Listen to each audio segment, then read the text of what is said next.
Assalamualaikum warahmatullahi wabarakatuh. Kali ini saya akan melakukan video simulasi konseling dengan pendekatan Trans-Theoretical Model atau yang biasa kita sebut TTM. Pada TTM ini terdiri dari 6 fase. Nah, pada video kali ini kita menggunakan fase Contemplation. Setting simulasi ini dilakukan pada komunitas dengan topik pola gaya hidup sehat pada karyawan kantor. Nah, kali ini klien datang bukan karena penyakit, namun tentang konsul bagaimana pola hidup dia sehari-hari, khususnya klien ini jarang aktivitas fisik, mengonsumsi makanan fast food, dan kebiasaannya merokok. Jadi, tujuan simulasi hari ini bukan untuk langsung mengubah perilakunya, namun lebih ke mengubah cara atau supaya klien itu aware pada dirinya sendiri.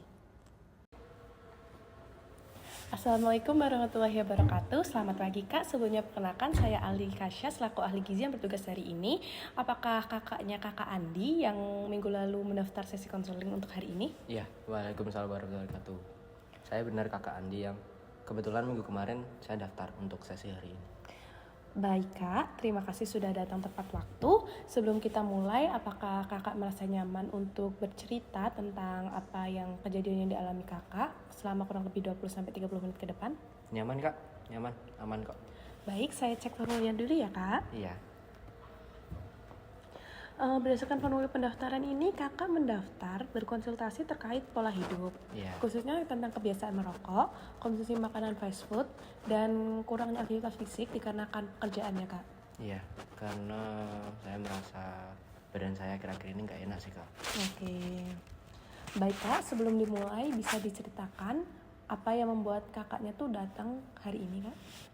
Jadi saya sendiri tuh merasa bahwa akhir-akhir ini tuh saya cepat capek dan juga saya khawatir sih Kak karena keluarga saya juga memiliki riwayat penyakit. Oke. Jadi dari diri sendiri ini, dari dalam diri hati kakak ini ada kekhawatiran karena kondisi yang udah mulai muncul dan mungkin tubuh terasa berbeda juga dan kakak ada ketakutan mengenai faktor riwayat keluarga ya? Iya, dan kebetulan juga saya juga susah untuk mengubah kebiasaan. Oke, tidak apa-apa Kak, kita pelan-pelan saja. Namanya mengubah kebiasaan itu nggak harus langsung 100%. Tapi setidaknya kakak udah berusaha dan mulai aware dengan diri kakak sendiri. Oke Kak. Sebelumnya tuh kira-kira saya ini pengen memahami pola hidup kakak dulu. Mungkin kakak biasanya 1 minggu itu mengonsumsi fast food berapa kali Kak? Kurang lebih 3-4 kali sih Kak. Oh, cukup sering juga ya Kak. Iya. Kalau untuk kebiasaan merokok kakak sendiri? Setengah bungkus mungkin Kak, kurang lebih. Setengah bungkus sehari? Iya, atau setengah bungkus sehari. Cukup banyak juga. Selanjutnya karena kakak juga kurang aktivitas fisik, mungkin kakak ini apa ya kalau boleh tahu sehari-harinya kegiatannya kakaknya, apakah kakak punya grup olahraga gitu, udah daftar grup? Belum ada sih Kak, dan kebetulan ya juga aktivitas normal aja sih. Oke, jadi kakak belum melakukan aktivitas normal, hanya bekerja ya Kak? Iya. Menurut kakak nih, apa yang membuat kebiasaan ini tuh masih dipertahankan kan Kak? Sedangkan kakak di awal udah ngerasa kalau kebiasaan ini tuh ternyata bikin tubuh kakak kayak ngerasa, oh ini nggak bisa kalau dilanjutin. Karena menurut saya itu fast food itu praktis, nggak ribet, dan merokok juga membuat tenang. Jadi saya memilih mempertahankan kebiasaan itu. Oke, jadi kakak merasa kalau kakak mengonsumsi fast food dan merokok itu membuat kakak rasa nyaman dan dapat mengurangi stres juga ya Kak. Benar. Dan praktis juga karena kakak sibuk dengan pekerjaan. Iya, tapi saya juga takut sih Kak nanti kalau nantinya saya terkena penyakit yang aneh-aneh juga. Kayak gitu. Pada bagian ini terlihat adanya ambivalensi, yaitu kondisi ketika klien memiliki dua perasaan yang bertentangan terhadap perilakunya. Dalam Trans-Theoretical Model, kondisi ini merupakan karakteristik fase contemplation. Klien sudah menyadari adanya risiko kesehatan, namun masih mempertahankan perilaku karena merasa ada manfaat atau kenyamanan.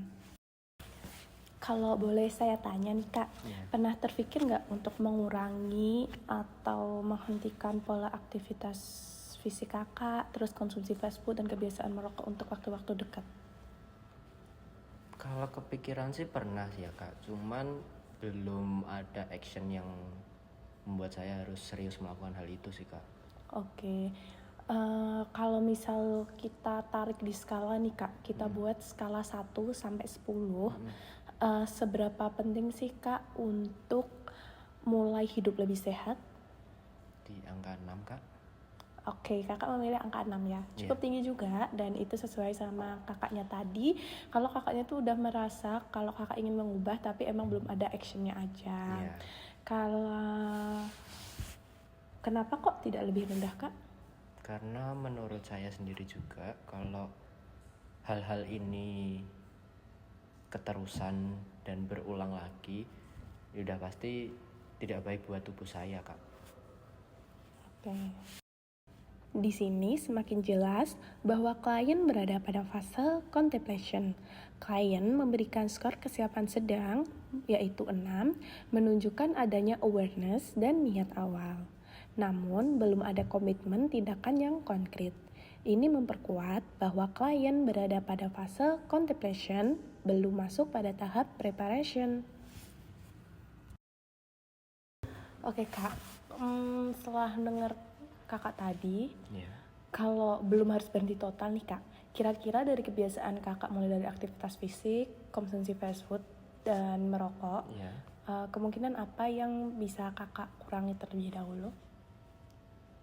Mungkin rokok sih Kak.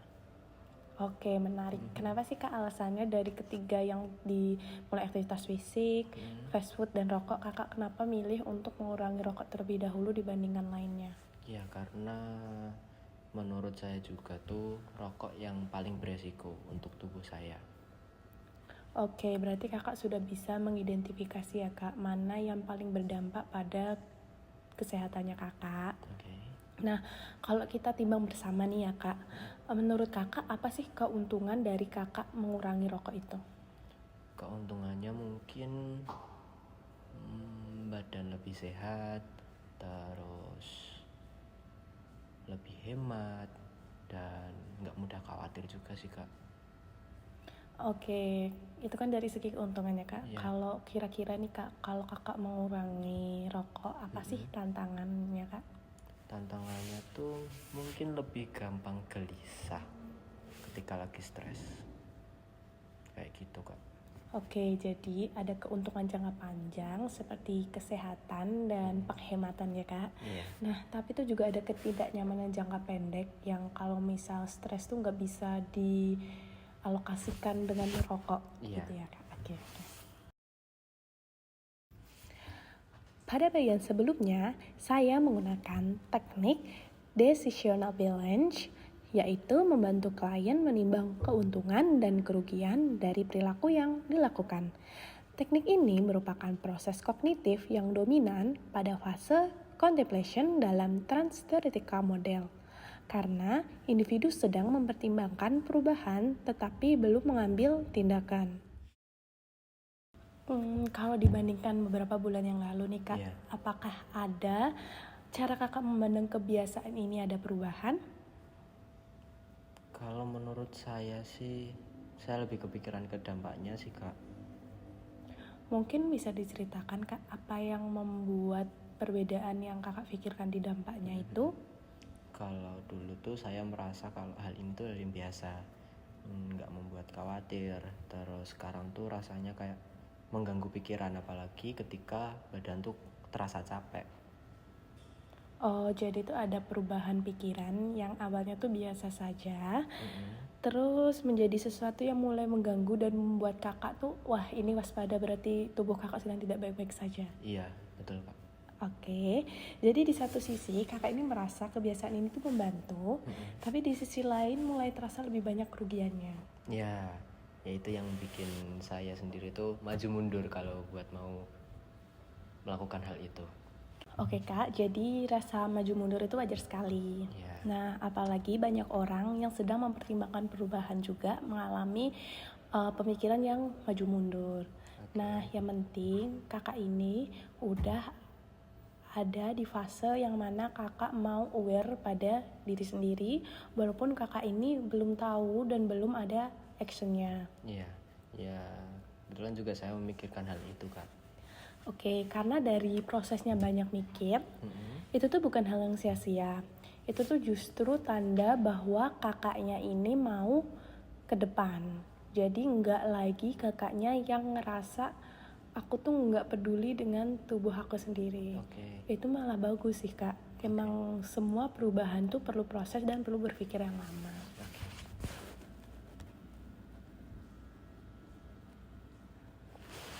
Untuk saat ini, sebenarnya kita tidak perlu langsung mengubah atau menghentikan pola kakak langsung yang mulai dari aktivitas fisik yang nggak teratur itu atau bahkan dibilang kurang, terus konsumsi fast food dan merokok yang sehari setengah bungkus ya Kak. Nah itu sebenarnya nggak langsung dirubah, nggak apa-apa. Mungkin kakak bisa melihat pola kakak, kenapa sih kakak di hari-hari itu mengkonsumsi itu. Nah kalau kakak sudah mulai mengamati, otomatis kakak paham, oh ternyata kalau saya lagi ini, saya ngerasa saya cocok langsung merokok, langsung makan fast food. Nah itu bisa dihindari ya Kak, karena sekarang juga makanan fast food itu nggak sehat. Jadi kakak bisa dialokasikan, mungkin kakak bisa mengikuti catering diet sehat kalau kakak ngerasa kakak nggak ada waktu sibuk kerja, atau mungkin kakaknya juga bisa ikut grup-grup olahraga yang bersama bareng itu, karena sekarang tuh di zaman sekarang udah nggak ribet gitu aja sih Kak. Bisa sih Kak, bisa saya lakukan sih.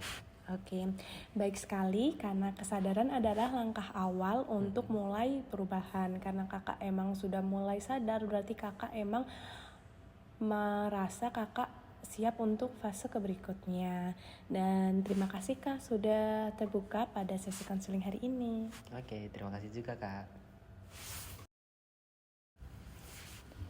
Berdasarkan keseluruhan sesi konseling, klien menunjukkan karakteristik fase contemplation dan trans-theoretical model.